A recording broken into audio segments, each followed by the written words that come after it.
Hi you guys, what's up and welcome back to my channel. Okay, so last week I made a video about why calorie calculators suck for petite women. If you haven't watched it yet, go back and watch it. It explains kind of the context of what this video is going to be about.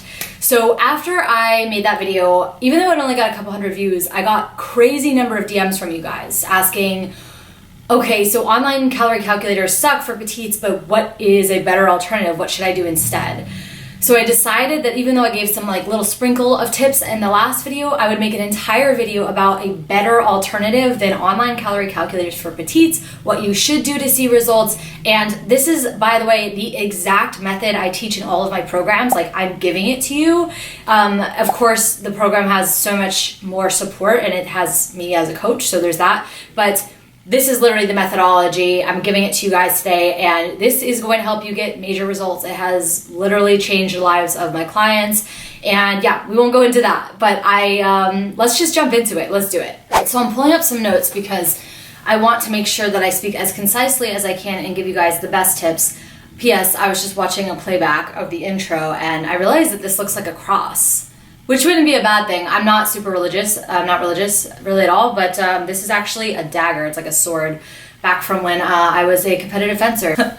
So you guys, you're trying to figure out, okay, how do I calculate accurately the number of calories that I should be eating on a daily basis as a petite woman? So the standard way of going about this whole thing, like if you were to go into YouTube right now, don't do it yet, wait, watch this video and then you can see, and you ask other people, other fitness professionals, other nutrition professionals, how to calculate TDEE, they would give you that equation, most likely. I mean, when I watch these other videos, they just tell you, use the equation and then subtract 20% of those calories and now you're cutting all of a sudden.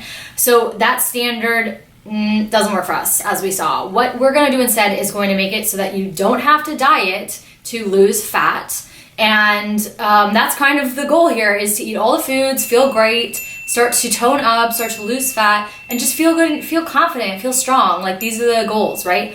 So we need a different approach. We've been over that. And the approach is gonna be a much safer, healthier, funner, more enjoyable process than dieting, and healthier. Bottom line, healthier. And then another thing that came up in the last video is a lot of people started talking about why counting calories or not counting calories is good or bad. The last video actually wasn't about counting calories, it was about calculating calories and accuracy. So I haven't actually talked with you guys yet about whether or not I believe in counting calories. And another way of saying counting calories is counting macros. And this won't be a video on macros, I could do a separate one on macros, but in general, you do not need to track your calories or count your calories to lose fat. Yeah, it might be good for some people, such as athletes looking to really optimize their performance. It can be certain situations, but for the most part, counting calories does more harm than good. Most fitness professionals do in some form track loosely, like just to check in on themselves every few months. That's just what people do once you know what you should be eating, kind of like a checkup, how am I doing with my nutrition? And for that reason, it's basically a really good tool for just awareness, but you don't need to track every day to see results. So step one is to download MyFitnessPal. This is what I use to take a look at what I'm eating in the day and keep track of what my actual total daily energy expenditure is. So instead of using a calculator, here's how you're going to determine your TDEE, the total number of calories that you're going to be eating in a day with activity factored in. Your TDEE includes the physical activity, it also includes the thermic effect of food, which is the calories burned when you're digesting food, and then it also includes your non-activity calorie expenditure. So that's not exercise, but fidgeting, walking around, that type of thing. So TDEE covers it all, and we're gonna find the most accurate way to do that. So first step, download MyFitnessPal. Step two, you're just going to journal. It's a food journal. Don't even think about it as counting calories. Think about it as a food journal. You're going to journal your food for 3 days. What's important about this? Do not change anything about what you're eating. This is not a time to judge yourself. Leave the judgments for later or never. This is not a time to diet. This is not a time to change everything about what you normally eat in your diet. You're simply going to pick 3 consecutive days to simply write down in MyFitnessPal what you're eating without changing anything. Just try to be you doing you. Don't analyze it yet. I know that the the inclination or like the thing that we want to do is immediately analyze ourselves. Like say we eat a bag of Doritos and then we go to log it and we're like, oh, I shouldn't have eaten that and now I don't want to log it. No, none of that. Don't mess with this. Just track. I promise this is gonna help you. It's gonna be hurting you to track inaccurately or to change what you're eating, because we want to get the absolute most accurate screenshot of where your metabolism is today, not in some fantasy, not yesterday, not in the future. We just want to know today, what is your metabolism like right now? When you go to logs, here are some tips. Basically, MyFitnessPal is like the Wikipedia of food entry. Make sure that you don't, when you search for foods, you don't just choose random ones. Make sure they have the verification mark, or this is what I recommend and prefer, click the barcode option in the top right corner and scan food that you're eating so that you have a more accurate measurement of the foods, not measurement in portions, but the actual nutritional information is correct. For example, certain brands have different amounts of protein or carbohydrate or fat, so you want that to be accurate as possible as you can, as accurate as possible. So try to use the barcode when you can. You can use the serving sizes, they'll have a drop down. If you have a food scale, you can weigh it in grams. If you don't worry, not necessary. You can simply record number of cups or however their portion sizes they give you and just be as accurate as you can. Okay, fast forward to the future. It's been 3 days and you've tracked, you have your 3 days in MyFitnessPal. What you're going to do is you're going to see the total number of calories you ate each day. And you're going to add them together and divide by 3 to get the average number of calories that you eat in a day. This is the TDEE that we want. This is the TDEE that represents your metabolism. It's not an equation online that has no idea who you are or how you eat or all of that stuff. It's just not accurate. So now you have this number. This number represents where your metabolism is now. If you have not been gaining significant amounts of weight or losing significant amounts of weight, say your weight has been constant, then you can safely assume that this number of calories that you're eating represents your current metabolism. Okay, this represents where you currently are with your calorie intake at your maintenance level. So if you're eating, say you do this exercise and you find out you're eating 1,400 calories a day, 1,500 calories a day, it's gonna be on the lower side, most likely, given that we have slower metabolisms as petites. So step 4, this is what I recommend to all of my clients if you're just starting out and you're not sure what to do. Stop here and only eat at your maintenance calories. Don't try to decrease it. Don't try to diet. That's the number one thing I don't want you guys to do, is diminish your metabolism even more. Do not diet. Eat at your maintenance level. What that means is whatever the average was the last 3 days is probably your maintenance level. Try to stay in that range. If you were eating intuitively before, continue to eat intuitively. And this is the number of calories it takes to maintain your current body weight. If you do not exercise, you will not lose more weight and you won't gain more weight if you're eating the same amount. So what you're going to do differently now is you're actually going to start exercising in the form of strength training 3 to 4 days a week. If you're new to this, I have a free 1-week workout program that you can repeat for literally months and get great results. Has HD videos in it.